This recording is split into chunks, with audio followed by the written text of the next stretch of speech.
General Sinha मेरे साथ है। जनरल सिन्हा, देखिए सर, कितनी इंटरेस्टिंग बात है जनरल सिन्हा।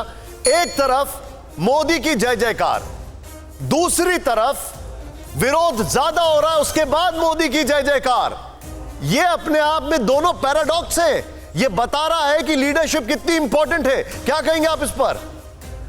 देखिए निशांत जी, आपको मैं थोड़ा याद दिला दूं, 2017 में इसी तरह का एक सर्वे आया था ग्लोबल टाइम्स का on institute of contemporary international relations. इसको बहुत बड़ा मानते हैं चाइना में। उस समय दिखाया गया था कि 97% ये मानते हैं कि चीन को भारत से कोई खतरा नहीं, कहीं स्टैंड नहीं करता। यदि ये दिखा रहे हैं कि ये 2 साल के अंदर, ये गलवान के बाद यदि इतने % ये हमारे पक्ष में आ गए, तो आप सोचिए कि कितना बड़ा बदलाव आया है। और ये बदलाव गलवान की एक्शंस के बाद और मोदी जी का जो उन्होंने नींबू से हुंकार भरा था कि आपका विस्तारवाद खत्म हुआ, नए भारत का जो स्वरूप निकला है, उसकी देन है।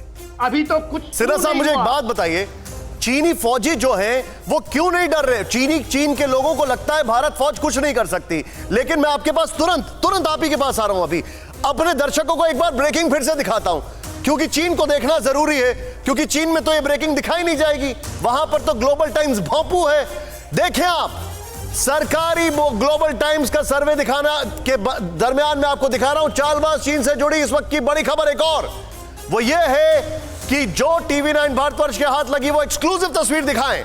जो गलवान में चीनी सैनिकों की मौत हुई है उसकी कब्र, उनकी तस्वीरें दिखाएं जरा इसके साथ। स्प्लिट में बगल में गलवान घाटी में मारे गए चीनी सैनिकों की कब्र इस ब्रेकिंग के बगल में दिखाएं वो जरा तस्वीर। उससे आपको साफ हो जाएगा कि देखें, यही वो है जो चीन छुपाता रहा है। और टॉम ऑफ शेन यंगे, ये है वो आपके सामने कब्र मैं आपको दिखा रहा हूं। और ये सोल्जर तो था, ये सिर्फ 19 साल का था, बॉर्न इन दिसंबर 2001, यानी कि 19 साल का ये सोल्जर था जो कि शहीद हो गया। 19 साल का भी नहीं था बल्कि।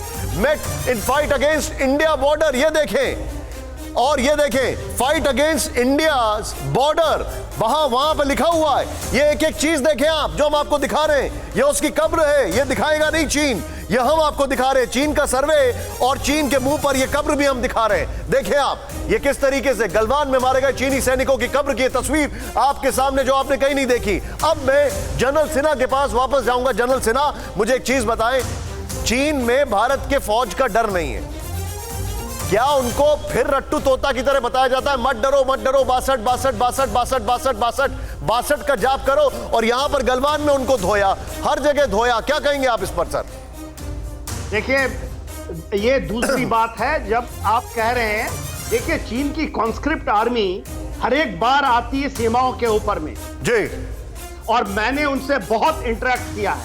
उनका मानना है, और ये मैं नहीं कह रहा, चीन के Global Time and People's Daily के अंदर में सबसे एक्सपीरियंस आर्मी माउंटेन वॉरफेयर के अंदर में इंडियन आर्म फोर्सेस है, और खास करके चाइना के ऊपर, जो हमारा साइकिल के ऊपर डिप्लॉयमेंट के ऊपर। तो ये कहना गलत है। चीन की आर्मी मानती है कि वो मुकाबला नहीं। मैंने उनके बहुत सारे जनरलों के साथ इंटरेक्ट किया है। मैं लाइबेरिया के अंदर, मेरे पास चाइल्डलेस सैनिक ऑफिसर्स थे इनके, मेरे अंदर पोस्टेड चाइनीज, वो कांपते थे इंडियन आर्मी से। वो जानते हैं कि इंडियन आर्मी का मुकाबला नहीं हो सकता जी। ये देखिए, कॉन्स्क्रिप्ट आर्मी है, वन चाइल्ड पॉलिसी के कारण वहां के वेटरन ये मानते हैं कि आपके पास नहीं मिलेगा भारतीय सेना, क्योंकि हमारे जब बच्चे मरते हैं, हमारी शहादत होती है, तो हमारा तो दादा कहता है कि हमारे पोते को भी ले जाओ। Point noted. चाइना में ये बंद हो चुका है। Point noted. आप जो बता रहे हैं, पॉइंट नोटेड। फिक्र आपकी, सोमवार से शुक्रवार रात 9 बजे सिर्फ TV9 भारतवर्ष पर।